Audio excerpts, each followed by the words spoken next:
안녕하세요. 태국 뉴스를 통하여 태국의 현재 상황을 알면서 태국인의 생각과 문화를 전달하는 라이언 TV 태국 뉴스입니다. 오늘은 눈이 즐겁고 좋은 소식부터 전해드리려고 합니다. 인생이란 게 부정적인 면도 많지만 밝고 긍정적으로 보면 또 좋은 점이 많다는 거, 그게 인생 아닐까요? 여기 아름다운 두 여자가 최종 결과를 기다리고 있습니다. 긴장된 순간 두구두구두구두구 2022년 태국 미스 유니버스 최고의 미인을 가리는 순간입니다.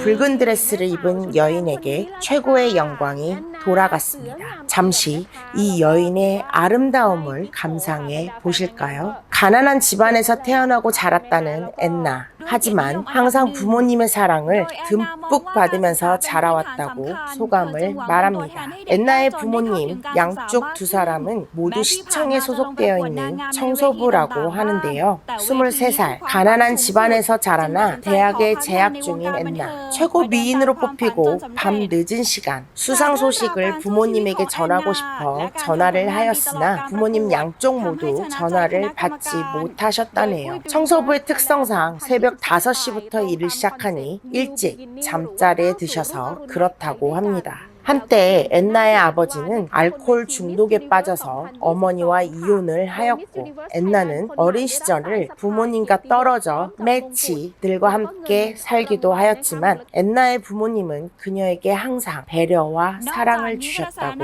합니다. 매치라 함은 우리나라 비구니 스님과는 비슷하지만 스님은 아닙니다. 태국에서 여자는 승려가 될 수 없고 승려 생활을 하고 싶은 여자들이 머리를 깎고 흰 옷을 입고서 승려와 진배 없이 생활하는 여자 수도자를 매치라고 부르고 있습니다. 어려운 환경 속에서 성장했지만 환경에 굴하지 않고 자신을 드러내며 인생을 지켜온 앤나. 모든 사람들에게 본보기가 되고 모든 사람들에게 용기를 주고 있다고 태국 앵커들이 소개하고 있습니다. 미의 왕관을 쓰고 하얀 화환을 들고 걸어가는 앤나. 아름답지 않나요? 아이고 앤나 참 잘 컸네. 계속 파이팅 하세요. 두 번째 소식. 태국 유명 여배우 앤 텅브라솜. 방콕에서도 최고급 콘도들이 많은 통로거리. 통로에 있는 여배우의 집에 도둑이 들었습니다. 도둑이 훔쳐간 금액은 거의 10란 바트, 1000만 바트인데요. 우리 돈으로 약 4억 가까이를 훔쳐갔다고 합니다. 인생이란 게 정말 드라마보다도 더하네요. 남은 게 없이 다 없어졌어요. 라고 한탄하면서 SNS에 올렸습니다.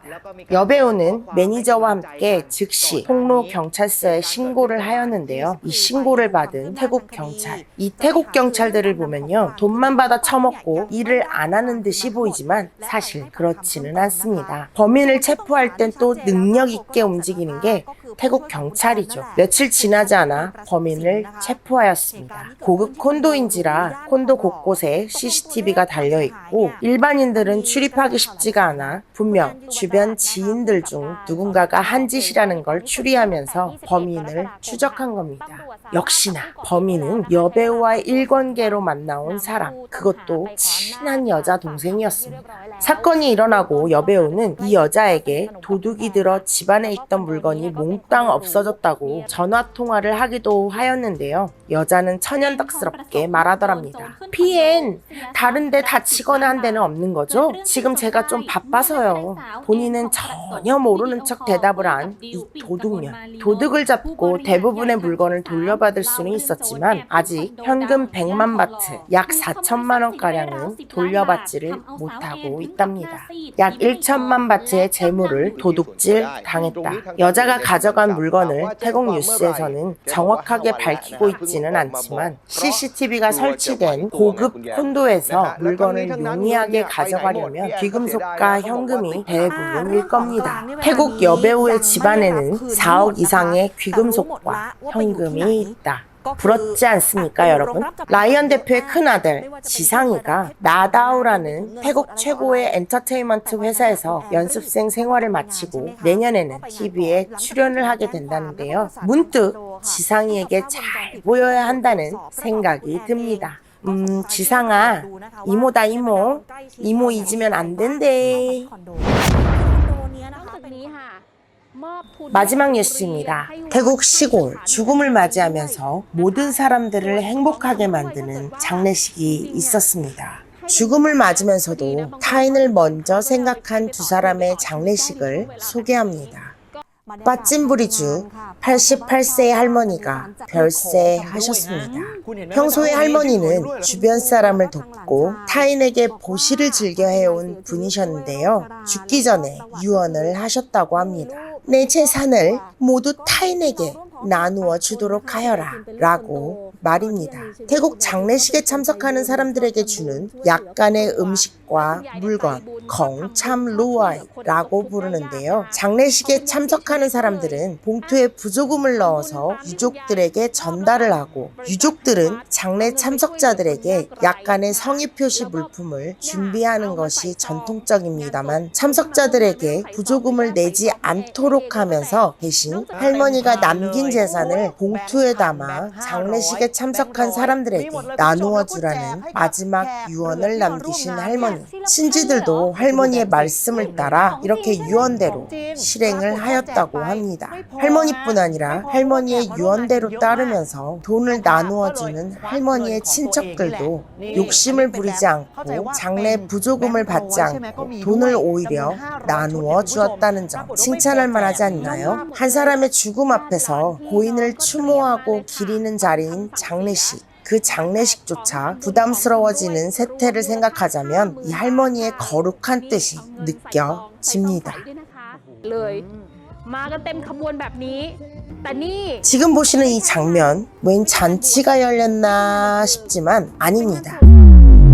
장례식을 치르고 있는 중이라고 합니다. 검은색 옷을 입지도 말고 슬퍼하거나 울지도 말 것이며 모두가 즐겁고 행복한 장례를 치를 수 있도록 해주십시오 라는 것이 43살 아직은 젊은 나이로 세상을 떠난 고인이 남긴 마지막 유언이었습니다. 마음껏 춤추면서 행복할 수 있도록 하라는 유언, 참 색다른 유언입니다만 두 사람의 장례식에서 문득 티벳 장례 풍습이 생각나더군요. 고인의 육신을 독수리들에게 먹이로 내어주는 티벳 사람들. 티벳 사람들이 마지막 가는 길에서도 자신의 육체를 던져서 동물들에게 보시를 하고 가는 마음, 죽어버린 육신을 매장하거나 불태워 화장하는 행위보다 조금 더 거룩하게 느껴지기도 하는군요. 잘 죽는 방법, 어쩌면 잘 사는 방법보다도 더 필요한 것이고 죽기 전에 생각하고 대비하면서 살아야 하는 게 아닐까라고 생각해 봅니다. 자, 일단은 오늘 지금 이 방송을 시청하시는 우리 모두 행복한 시간 되시길 바랍니다. 라이언 뉴스였습니다. CP นับเป็นใครที่ไม่ให้ถ่าย